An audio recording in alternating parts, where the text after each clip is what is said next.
Today's video, we're talking about one of the sexiest muscles in the entire body, of course, the rotator cuff. Yeah, I know, you don't even see it, not like everybody's checking out rotator cuff shots or bodybuilding magazines or build a strong rotator cuff. And I'm sure those likes and the video count on this one's not exactly gonna match other ones on building up a chest or the abs.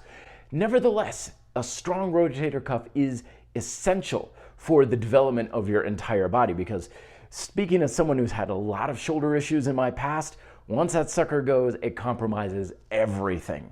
And one of the most common ways that you can strengthen, of course, with these kinds of exercises on cables or bands and stuff where you've got the internal rotation, external rotation, a good thing to do and not bad for warming up. But when it comes to bodyweight training, take a bit of a different approach.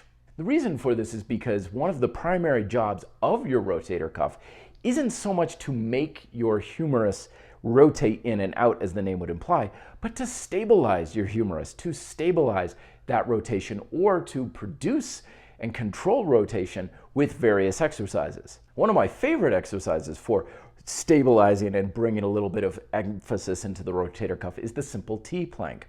When you're doing this, it's not just for the abs and the core and the shoulder as a whole, but feel like you're screwing your arm into your back, or at least into your shoulder socket when you're doing this. Kind of like you're tucking your elbow in underneath you as you pull yourself on up and squeeze your shoulder blades together.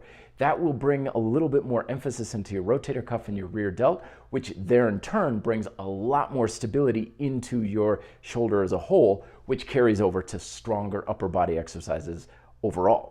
The other thing is to work out on things like gymnastics rings or suspension trainers, because these are inherently unstable, plus you can get a lot of rotation with exercises like your push-ups, dips, or even just holding at the top of the dip position and rotating your arm in and out. This will build not only rotational ability and stability, but also mobility at the same time, which all coalesces into the same group of functional capacities that will basically make your shoulders bulletproof. Please leave your thoughts, comments, and questions down below. Check out these videos for more. As always, be fit, live free.